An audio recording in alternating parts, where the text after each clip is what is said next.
Semuanya, Assalamualaikum warahmatullahi wabarakatuh. Perkenalkan, saya Wiani Permaiswati dengan NPM 25014-6001 akan menyampaikan materi mengenai siapa pelaku kecurangan.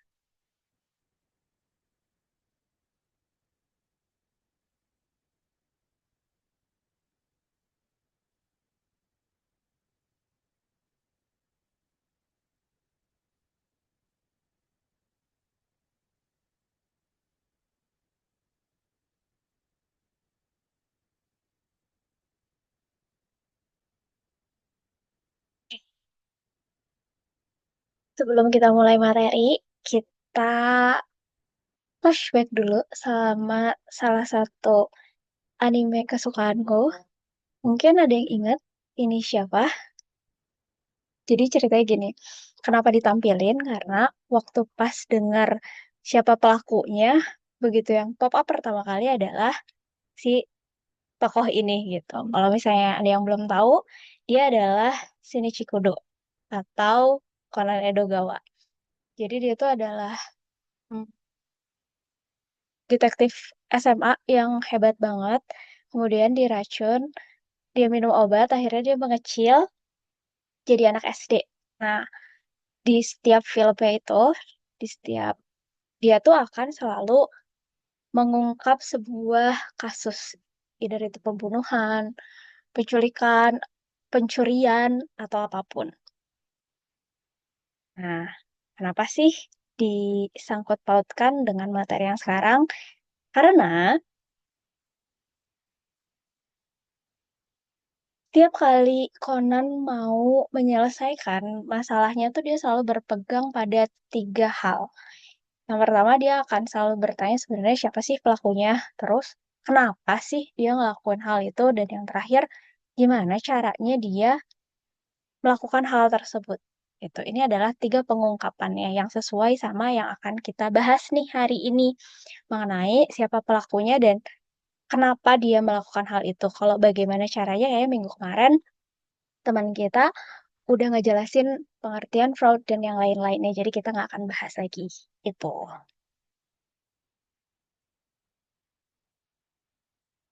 Oke, sebagai kita pertegas aja apa yang akan kita bahas di malam ini.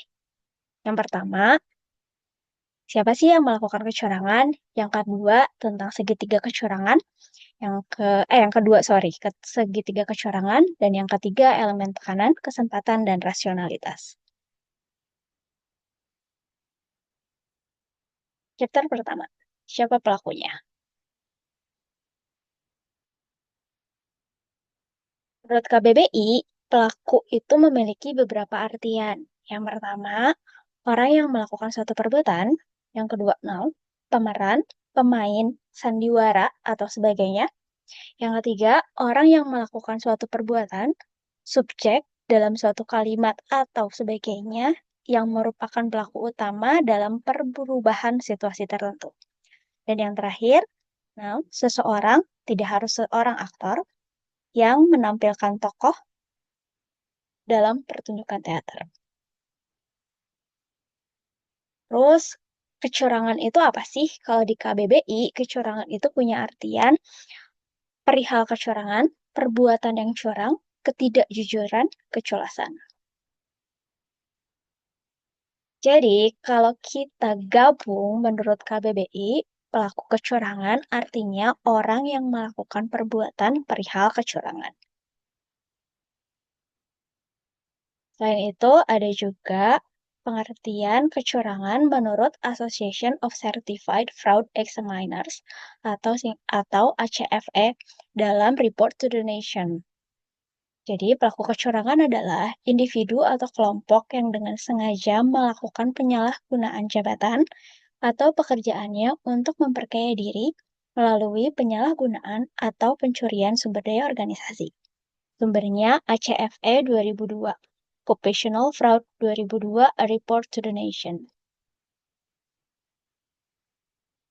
Terus, menurut Joseph T. Wells, pelaku kecurangan adalah seseorang yang menggunakan posisinya dalam organisasi untuk melakukan tindakan penipuan secara sengaja biasanya dengan cara menyembunyikan fakta atau memanipulasi informasi demi keuntungan pribadi. Wells Jette 2017 dalam buku Principle of Fraud Examination, terbitan Wiley.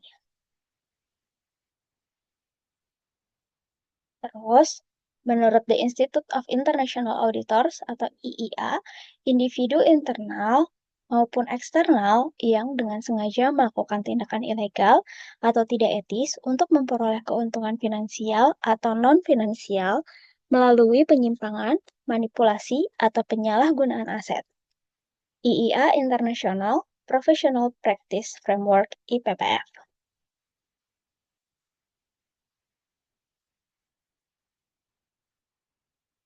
Sedangkan menurut Ikatan Akuntansi Indonesia atau IAI, pelaku kecurangan adalah pihak yang dengan sengaja melakukan tindakan manipulatif dalam pelaporan keuangan atau penyalahgunaan aset yang menimbulkan salah saji material dalam pelaporan keuangan. Menurut standar audit SA 240 mengenai tanggung jawab auditor atas kecurangan.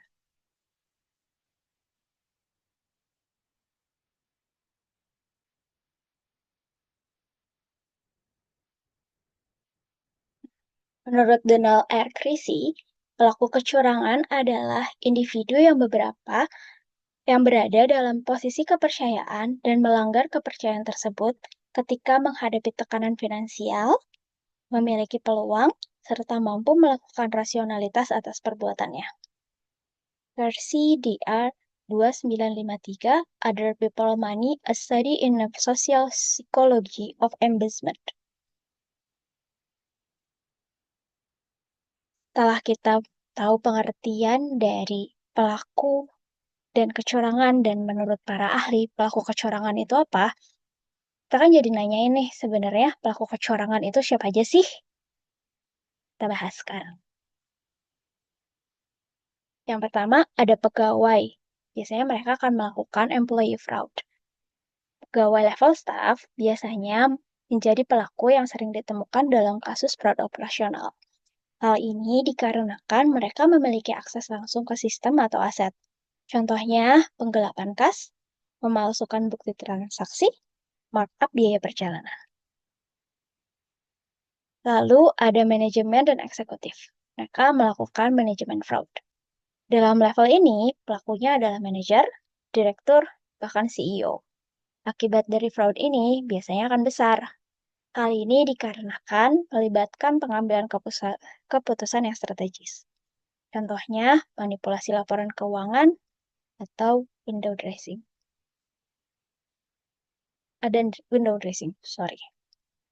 Lalu ada lagi pihak ketiga. Ini melibatkan vendor, kontraktor, mitra bisnis. Pelaku fraud bisa jadi dari luar organisasi juga. Biasanya mereka melakukan beberapa hal.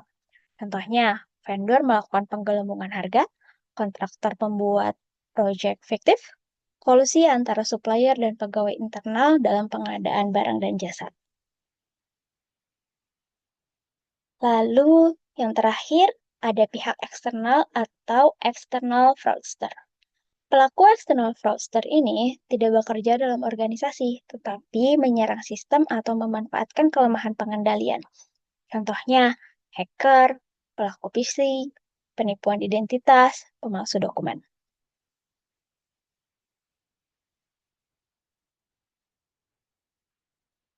Segitiga fraud. Nah, apa sih sebenarnya segitiga fraud itu? The Fraud Triangle atau segitiga fraud merupakan kerangka kerja konseptual yang sangat penting dalam rangka untuk memahami mengenai fraud. Dalam kerangka fraud, triangle ini memiliki 3 elemen yang disebut sebagai root cause of fraud, yang terdiri dari yang pertama, perceived need or pressure, adanya kebutuhan atau tekanan. Yang kedua, perceived opportunity, adanya kesempatan. Yang ketiga, rationalization atau pembenaran diri sendiri atas tindakan fraud.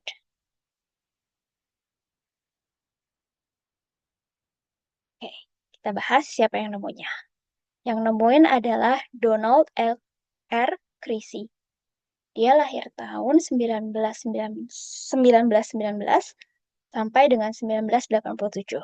merupakan seorang kriminolog, sosiolog berasal dari Amerika Serikat yang dikenal sebagai pelopor dalam studi kejahatan kepercayaan atau trust violation crime, khususnya penggelapan atau embezzlement.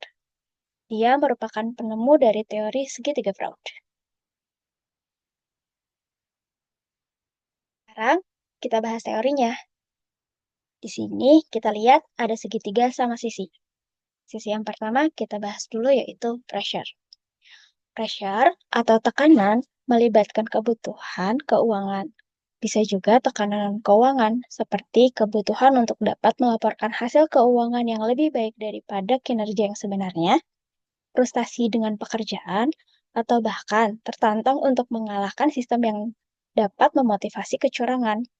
Contoh dari pressure adalah seorang karyawan yang terbelit hutang sehingga ia melakukan fraud.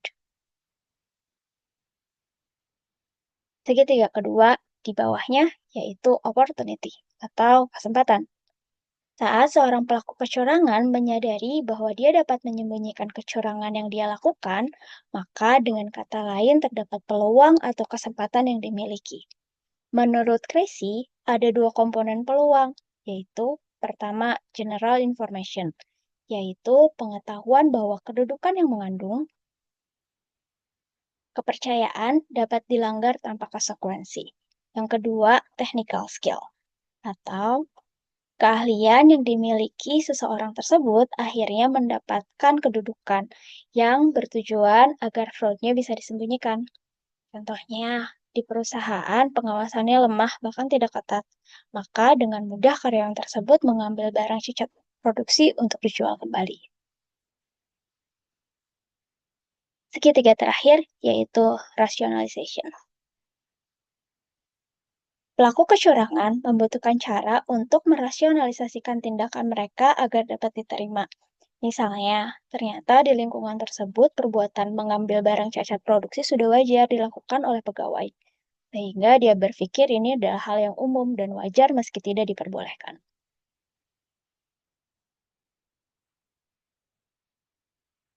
Tadi kan kita udah bahas nih si triangle fraud ini secara umum. Sekarang kita bahas lebih mendalam melalui pembahasan elemen tekanan, kesempatan, dan rasionalitas.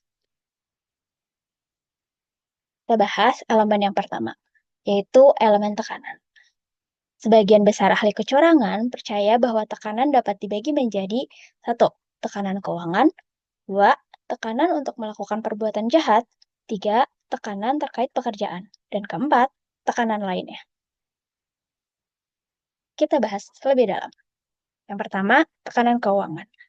Tekanan keuangan umumnya terkait dengan kecurangan yang menguntungkan pelaku secara langsung, termasuk beberapa hal berikut. Pertama, dia memiliki sifat yang serakah. Terus, gaya hidupnya melebihi apa yang dia seharusnya jalani. Lalu, ada utang dan kredit yang menumpuk. Terus ada kerugian keuangan pribadi. Dan yang terakhir, ada kebutuhan keuangan yang tidak terduga. Kedua, tekanan untuk melakukan perbuatan jahat. Permasalahan yang terkait erat dengan tekanan keuangan adalah motivasi yang timbul oleh adanya tekanan untuk melakukan perbuatan jahat, seperti judi, mengkonsumsi obat-obatan terlarang. Tekanan untuk melakukan perbuatan jahat adalah jenis tekanan terburuk untuk melakukan kecurangan. Contohnya, seorang pegawai melakukan penggelapan dana karena dia membutuhkan uang untuk membeli obat-obatan terlarang karena sudah kecanduan.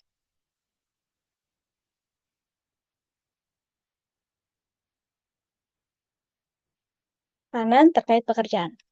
Faktor-faktor yang dapat menyebabkan adanya tekanan terkait pekerjaan antara lain sama sedikitnya pengakuan terhadap kinerja, dua, adanya perasaan tidak puas terhadap pekerjaan, tiga, ketakutan akan kehilangan pekerjaan, empat, keinginan mendapatkan promosi, lima, upah yang tidak sesuai. Elemen tekanan yang terakhir yaitu tekanan lainnya. Tekanan lainnya yang di sini dimaksud adalah tuntutan sosial untuk selalu sukses, Padahal mungkin jalannya masih panjang, sehingga untuk mempercepat kesuksesan tersebut, orang-orang ada yang memilih untuk melakukan percepatan melalui tindakan fraud. Sekarang kita bahas elemen kedua, yaitu elemen kesempatan.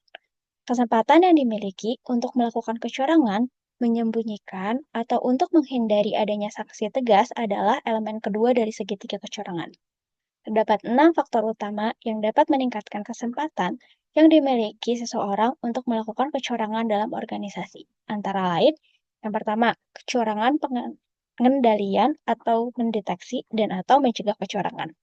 Kedua, ketidakmampuan dalam menilai kualitas kerja. Tiga, kegagalan melakukan sanksi tegas terhadap pelaku kecurangan. Empat, kurangnya akses terhadap informasi. Lima, pengabaian, sikap apatis, dan tidak adanya kapasitas yang sesuai. 6. Kurangnya upaya melakukan jejak audit. Dari tiga elemen segitiga kecurangan, seharusnya perusahaan peduli dan mampu membangun sebuah proses, prosedur, dan kontrol, serta tata kelola yang dapat membuat semua pegawai dalam perusahaan tidak memiliki kesempatan untuk melakukan fraud dan efektif dalam mendeteksi fraud jika hal itu terjadi. Nah, kesempatan berkaitan juga dengan integritas seseorang. Saya lihat di gambar bawah, di sini ada grafik. Di sumbu X-nya ada nyeritain soal integritas dan di sumbu Y-nya ada opportunity. Kita bahas satu-satu. Yang pertama, low risk. Low risk ini keadaan di mana opportunity-nya tuh rendah dan seseorang memiliki integritas yang tinggi. Sedangkan medium risk itu terjadi pada dua kondisi.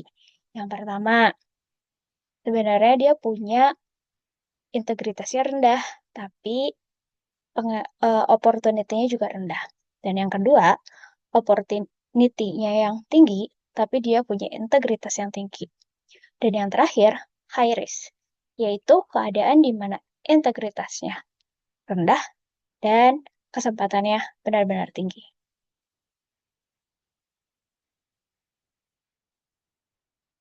Yang terakhir, elemen rasionalitas. Hampir semua kecurangan melibatkan elemen rasionalitas. Sebagian besar pelaku kecurangan merupakan pelaku yang baru pertama kali. Di satu sisi, mereka harus terus merasionalisasikan ketidakjujuran tindakan mereka. Rasionalisasi yang umum digunakan oleh pelaku kecurangan antara lain, pertama, pelaku menganggap bahwa yang dilakukan sudah merupakan hal biasa atau wajar dilakukan oleh orang lain pula. Kedua, pelaku merasa berjasa terhadap organisasi dan seharusnya dia menerima lebih banyak dari yang telah diterimanya. Ketiga, pelaku menganggap tujuannya baik, yaitu untuk mengatasi masalah. Nanti juga dikembaliin kan? Rasionalisasi terjadi karena seseorang mencari pembenaran atas aktivitasnya yang mengandung fraud. Rasionalisasi merupakan bagian dari fraud triangle yang paling sulit diukur. Bagi mereka yang terbiasa tidak jujur, mungkin lebih mudah untuk merasionalisasikannya. Tapi kalau yang biasa jujur, ya kebalikannya. Sekian pembahasannya. Terima kasih banyak. Sampai jumpa di forum ya semuanya. Mohon maaf kalau ada salah-salah kata. Assalamualaikum warahmatullahi wabarakatuh.